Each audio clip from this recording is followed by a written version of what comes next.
If I felt for one second, I was a little bit out of order, I'd apologise and I'd go back. But I'm 100% right. I know I am. In 2002, for the third time in 12 years, Ireland had qualified for the World Cup in Japan after a playoff with Iran. Dropping close attendance, Keane is fouled, helping it on towards Finnan. Finnan facing Cocoon. A little cross in there, and it's come through here. World Cup fever gripped the nation. Roy Keane was considered one of the greatest footballers of his generation. He was captain of Ireland and Manchester United. This is Keane. The room again. Here came the good times, or so we thought. But the on-pitch action would forever be overshadowed by the off-pitch drama in Saipan. Captain Roy Keane was threatening to abandon the side at the very moment he was needed most. It's been a troublesome 24 hours in paradise for Roy Keane. Some personal problems which are personal to him. And he has to go home. And I went from a meal at 6:30 on the Thursday, and I was told it was a meeting at 7:30. And I knew what it was all about. I knew. My thought when it was going on, they are absolutely going to come to blows here. The biggest story in Irish sporting history had erupted on a faraway Pacific island. A story that divided the nation.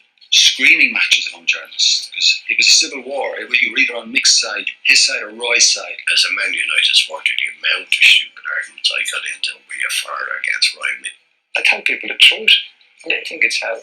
What about all the little kids in Ireland who have you as a role model, who love you and who are absolutely appalled that this row has taken place? It's not the Republic of Mick McCarthy. It's not the Republic of Roy Keane either. I wouldn't have any regrets. I've never lost a wink of sleep.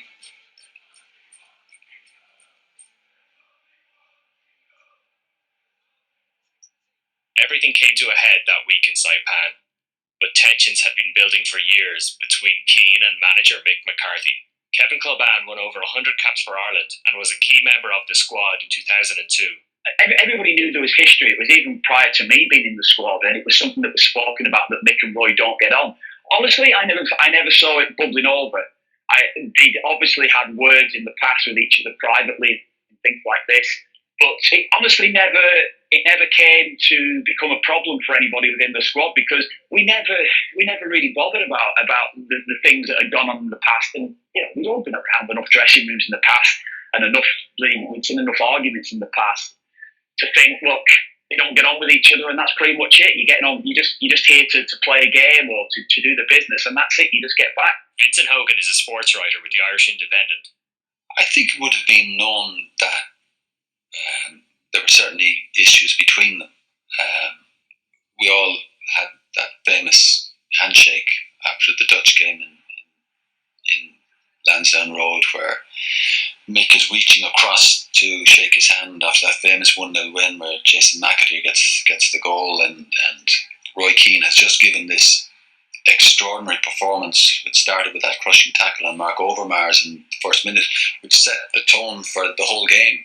And he was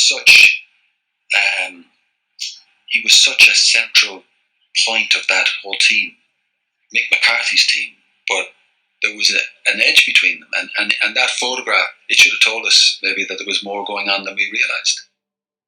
Long before photographs of awkward handshakes, the relationship between Keane and McCarthy had been uneasy. Keane says he fell out with McCarthy as far back as 1992, when the team was touring the US, as he explained recently to Gary Neville. So me and Mick, and I had a follow with Mick in America again, and we said a few things to each other. No, not really. Okay, listen, I was out of order, I was drinking, but I was drinking with loads of other lads. And what I didn't get, hopefully, we'd been drinking, we were late for the bus. You were late? I was late, right? Okay, I was late. I was late, yeah. I was late for the beer, and Jack Charlton was having a go. Jack's the manager. But I didn't want a player having a go at me who's never spoke to me.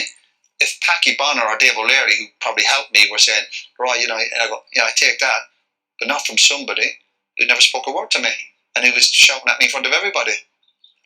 So that would have been the start of it. But in between that summer tour to America and Saipan, there had been plenty of other run-ins. Keane was always pushing for better professional standards in the Irish setup, and some felt that undermined McCarthy. The last World Cup, nobody was expecting much from the Republic of Ireland. They got to the quarterfinals. So, we're not going out there to make up the numbers. We want to do as well as maybe we did in Italy. His unavailability for certain international matches had brought him into conflict with his manager on numerous occasions. Keane also missed Niall Quinn's testimonial on the eve of the tournament, generating more negative headlines. As they prepared to jet off from Dublin Airport to start their World Cup adventure, relations within the camp were already strained. Bertie Ahern was Taoiseach in 2002. I remember the morning, it was election morning, terrible morning, wet morning, ferocious rain, and there'd been a friendly the night before, or 2 nights before in the Aviva. I was there to greet the teams, and so I was in the airport to see them off, and everyone was in great spirits. I suppose lots of things were written about Roy. I sat with Roy for a good while that morning because they were out there quite early, and I don't know whether the flight was late or they were there too early, but I was chatting to Roy a few times during the morning, and I suppose the thing that I always remind was he was on his own. He sat on his own. Everyone else was chatting and talking. As soon as the team landed in their training base in Saipan on Saturday, May 18th, they knew trouble was brewing. John Fallon worked for Umbro and was a kit man for Ireland. We landed long haul, first class. Very important that we say that. Chartered plane, first class then from Japan down to Saipan. And we knew it in an hour or two.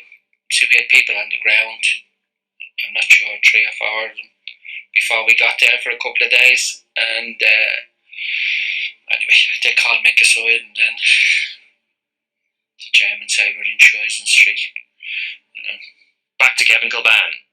Yeah, I think there was probably a little bit of unhappiness that, first of all, we got to Saipan, regardless of anything. The kit hadn't arrived, had it? So we were getting ready to go for our first training session, albeit it was a bit of a jog and a run. I don't think there was anything, there was anything too strenuous that was actually planned for us when we'd arrived. But we were having to go with our leisure kit that we'd been given just to lounge around the hotel in because the kit hadn't arrived. So there was a feeling of, I don't know, it was just, I know that I felt, and maybe one or two others, that it was just typical of the way that things had gone across the board for us. You know, I mean, I'm talking about in terms of